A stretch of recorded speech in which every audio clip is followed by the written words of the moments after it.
नारद जी ने कहा ये भागवत वो भागवत है जो प्रेत योनि से भी व्यक्ति को जिंदा करके पुनः मनुष्य बना देती है। प्रेत योनि सबसे बुरी योनि प्रेत योनि है।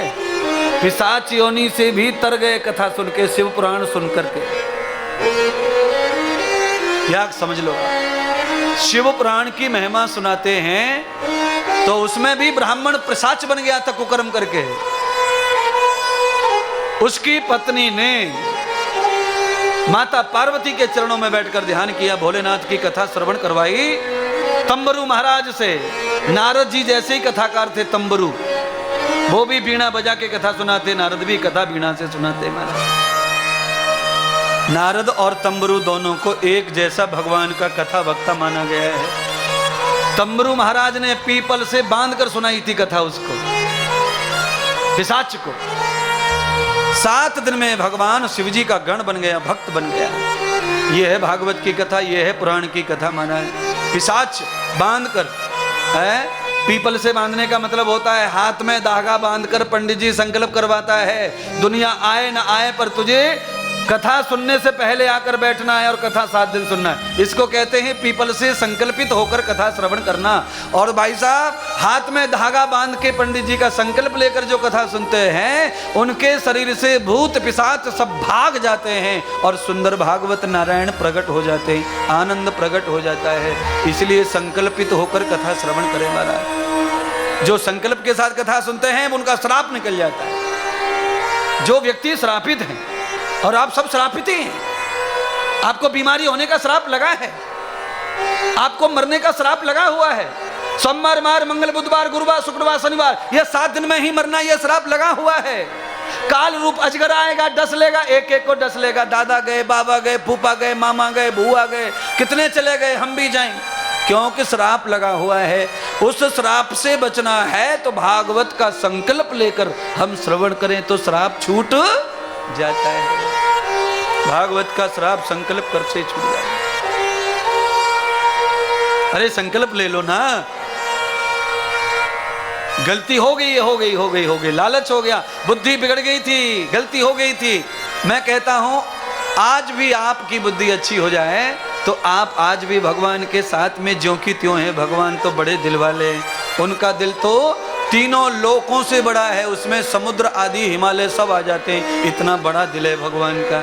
आप समझ लो, पैर जो होता है ना चप्पल, इसके नंबर से आती है चप्पल जूते, पर दिल का नंबर आज तक कोई कंपनी बना नहीं पाई है। माना दिल के ऑपरेशन हो गए पर दिल का नंबर, और दिल का ऑपरेशन कभी नहीं हुआ, बाईपास हुआ। बाईपास ऑपरेशन दिल का नहीं होता, टांग फाड़ते हैं यहाँ से न साफ करते, हाथ में से निकालते, दिल में से कुछ नहीं छेड़छाड़ होती है। दिल का ऑपरेशन कोई कर सकता नहीं है महाराज। हाँ बाईपास, बाईपास दिल जो ही रहता है, इधर से रोक देते सप्लाई, इधर से रोक देते, दूसरी नल प्लास्टिक की डाल देते, बाईपास हो गया, जाओ बाईपास हो गया।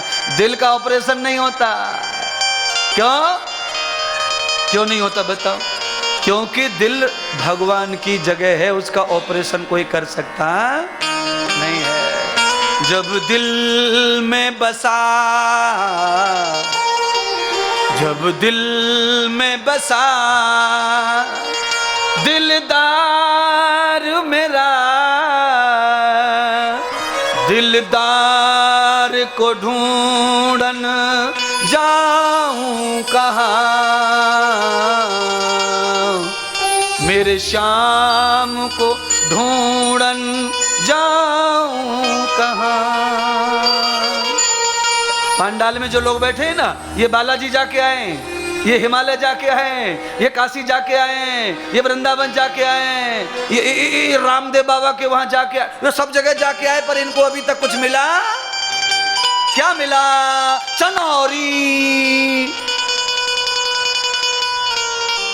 500 ग्राम जीजी के लिए, 500 ग्राम भुआ के लिए, 1 किलो साली के लिए प्रसाद, रामदेवरा का प्रसाद, बस चनौरी ले आए, रेवड़ी ले आए, हो गया। क्या मिला बताओ? इतने तीर्थों में गए पर गुटखा छूटा नहीं, तमाकू छूटी नहीं, तो काय को तीर्थों में भटक रहा है? काशी जाते हैं तो लोग काशी फल छोड़ के आते हैं। कौन सा फल? काशी फल। हाँ, तीर्थ में जाते हैं तो एक फल छोड़ के आते हैं। अरे तुम फल मत छोड़ो, पाप तो छोड़ो कम से कम। अच्छा जाते क्यों गंगा नहाने? पाप धोने के लिए। पर पाप धोते कहाँ? गंगा में डुबकी मारी। सुनो ना राजस्थानी, गंगा में डुबकी मारी, पंडित जी से पूजा करवाई, तौलिया से मुंह पोंछा, कपड़े पहने और सबसे पहले तम्बाकू मुंह में डाली और सब चले। ये हाल है। गंगा के किनारे पे निकल के कपड़ा बदलते से ही पैंट में हाथ डाल के पहले गुटखा चबाता है, वही की वही घाट पे। बोलो, गंगा में डुबकी लगाई, पंडित जी से पूजा करवाई, बाप दादा के नाम के पिंड चढ़ाए, तर्पण करवाए और वहीं नहा धो के कपड़ा पहने और बीड़ी में फूंक लगा रहा गंगा पे खड़े खड़े। गंगा कह रही है वारे गंगा राम,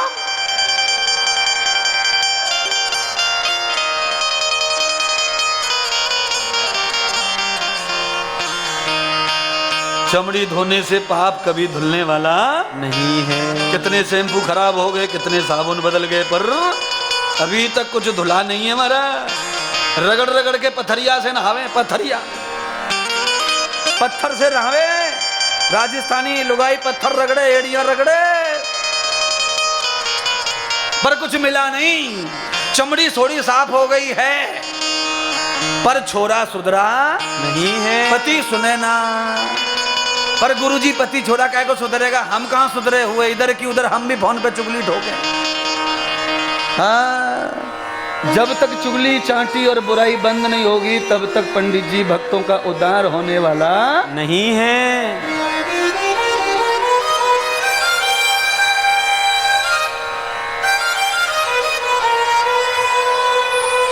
ईमानदारी से बताओ, सब महिलाओं से सवाल है, आप आलू छीलती हैं सब्जी बनाने के लिए, छील के काट के छौंक देती हैं कि छील के भी धोती हैं?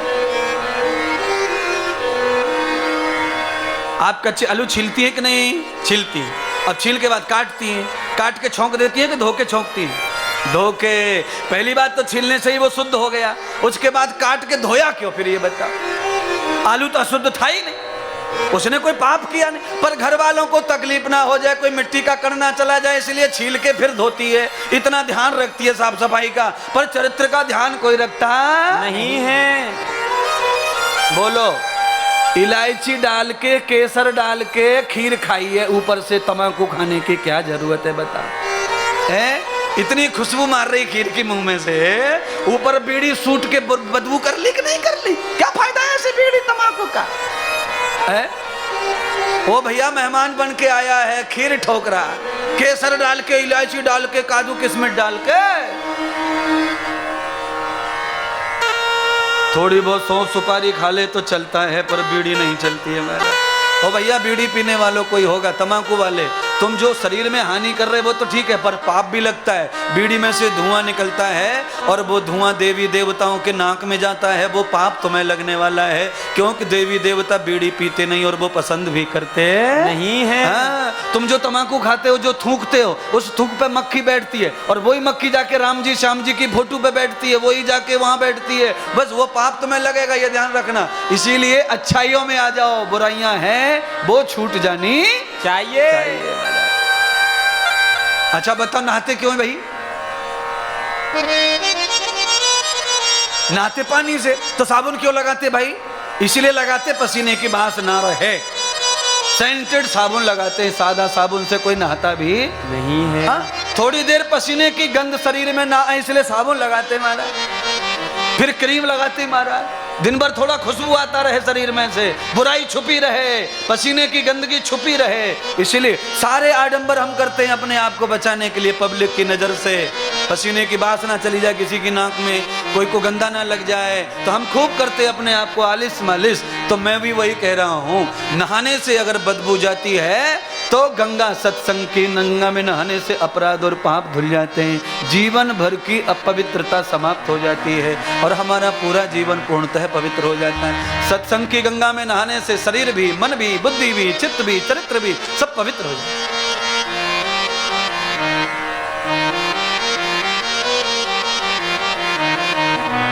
भागीरथ की गंगा में नहाओगे तो पाप धुलेगा, और भागवत की गंगा में नहाओगे तो आत्मा, मन, बुद्धि, चरित्र सब धुल जाएंगे हमारे। बुद्धि कैसे पवित्र होगी बोलिए? गंगा नहाने से बुद्धि पवित्र होती नहीं है। हाँ, गंगा वो भी नहाते हैं जो तुम्हारे थैला को लेके भाग जाते हैं घाट पे से, ये ध्यान रखना। वो भी रोज गंगा में ही नहाते हैं, रोज, दोनों समय, घर जाते ही नहीं। वो तुम्हारी जेब में से पर्स उड़ाया, वो गंगा में ही नहाते रोजाना।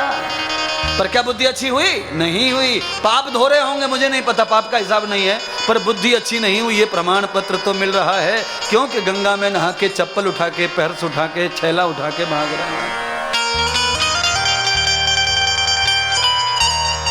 ज्ञान गंगा में नहाने से आदमी की बुद्धि पवित्र हो जाती है, विचार भी पवित्र हो जाते हैं।